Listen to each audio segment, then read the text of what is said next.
saya Rizky Nofrizal dengan NPM 2415061021. Nama saya Bintang Prasetyo Kusuma Wicaksono dengan NPM 2455661007. Nama saya Heki Kurniawan dengan NPM 2415061005.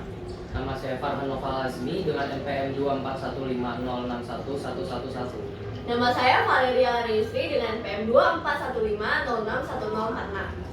Kami dari kelompok 3 akan mempresentasikan hasil kerja kelompok kami mengenai analisis paragraf cyber harassment sebagai ancaman di dunia maya yang tak terlihat tetapi nyata. Baik, di sini saya akan membacakan analisis syarat paragraf yang baik pada paragraf pertama.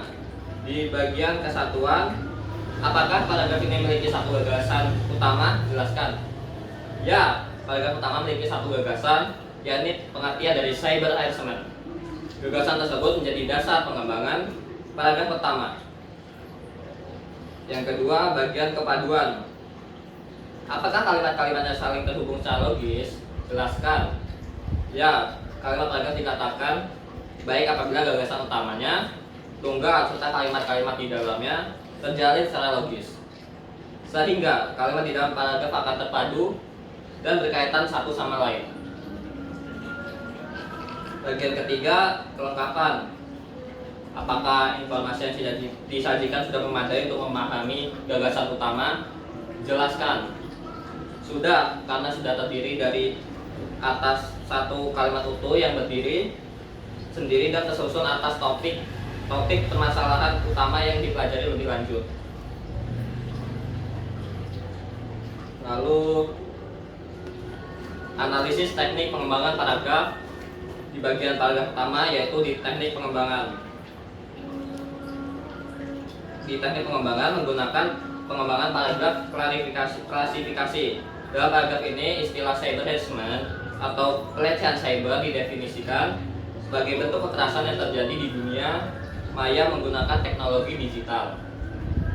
Paragraf ini kemudian menjelaskan lebih lanjut tentang bagaimana pelecehan cyber dilakukan melalui sosial media, email, forum, atau platform daring lainnya, dan dampaknya yang serius memperkuat definisi yang diberikan.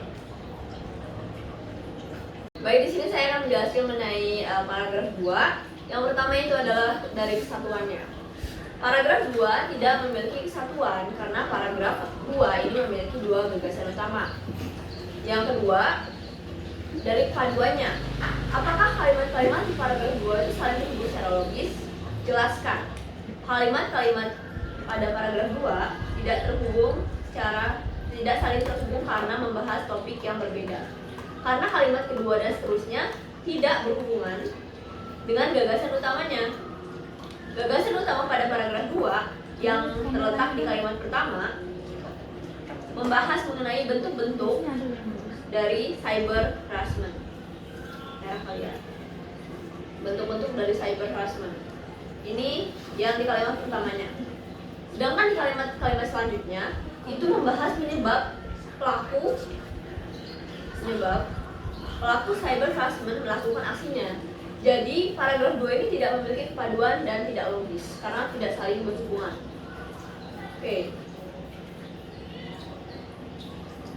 Yang dari segi kelengkapannya, apakah informasi yang disajikan sudah memadai untuk memahami gagasan utama?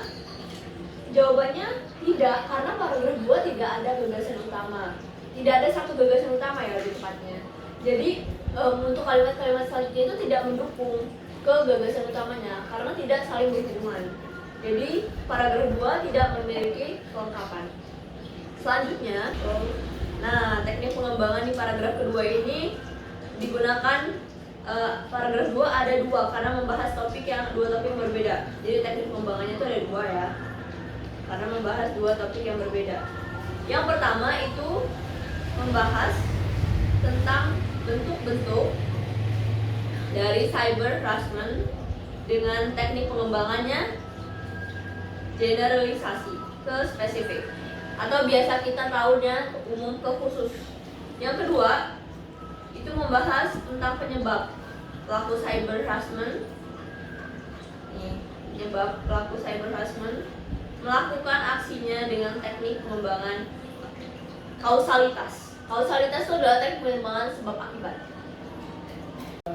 Baik, di sini saya akan menjelaskan paragraf 3, yaitu analisis syarat paragraf yang baik. Dari paragraf 3 ada kesatuannya.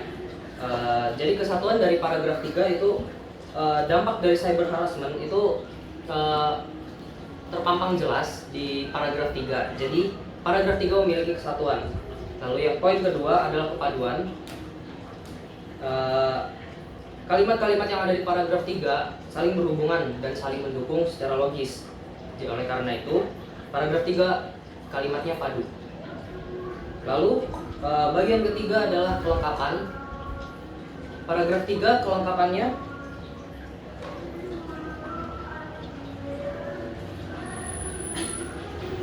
baik, untuk paragraf 3 kelengkapannya adalah informasi yang disajikan di paragraf 3 itu memadai untuk memahami gagasan utama, yaitu dampak dari cyber harassment. Dijelaskan apa saja dampaknya, mulai dari gangguan psikologis sampai bisa memengaruhi kehidupan sosial korban.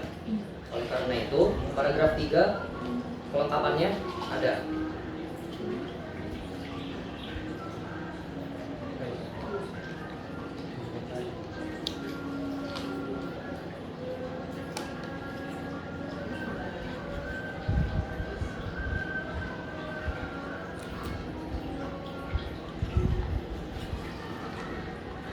Lalu analisis teknik pengembangan paragraf pada paragraf 3. Paragraf 3 menguraikan berbagai akibat dari dampak cyber harassment seperti gangguan psikologis, yaitu ada kecemasan, depresi, trauma, dan juga keputusan ekstrim seperti bunuh diri dan dampak pada kehidupan sosial serta profesional korban.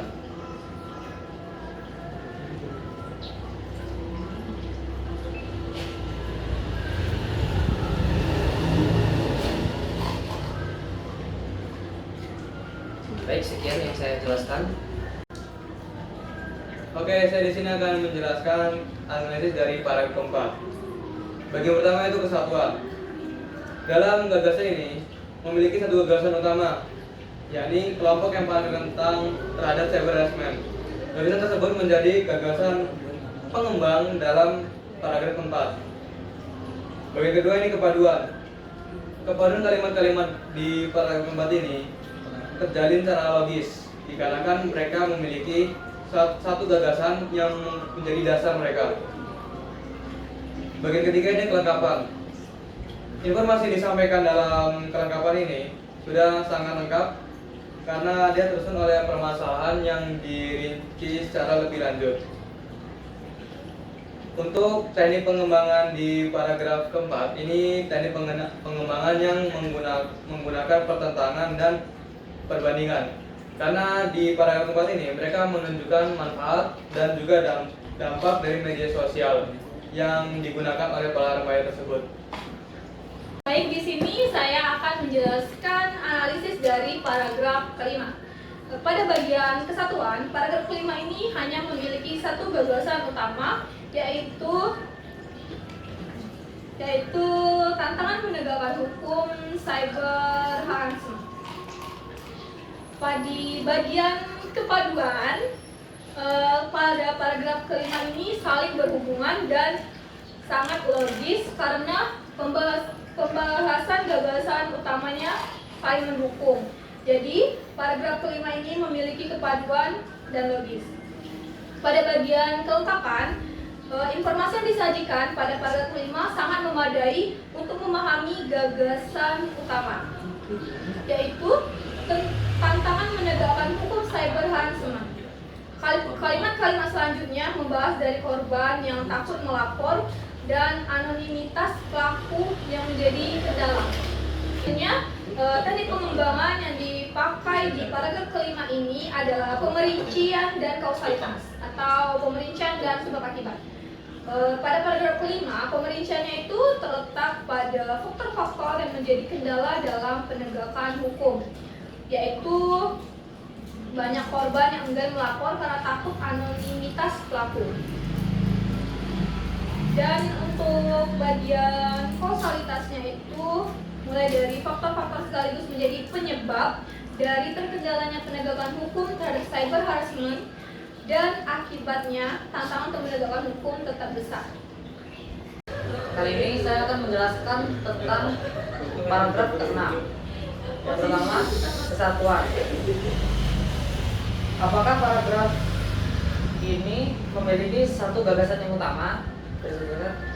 Ya, karena paragraf ke-6 memiliki satu gagasan, yakni membahas tentang solusi menghadapi cyber harassment. Gagasan tersebut yang menjadi dasar pengembangan dari paragraf ke-6 itu sendiri. Yang kedua, pemaduan. Apakah kalimat-kalimatnya saling terhubung secara logis? Ya, karena paragraf dikatakan baik apabila gagasan utamanya tunggal serta paragraf akan terpadu serta kalimat-kalimat di dalamnya terjalin secara logis, sehingga kalimat di paragraf ini akan terpadu dan berkaitan satu sama lain. Yang ketiga, kelengkapan.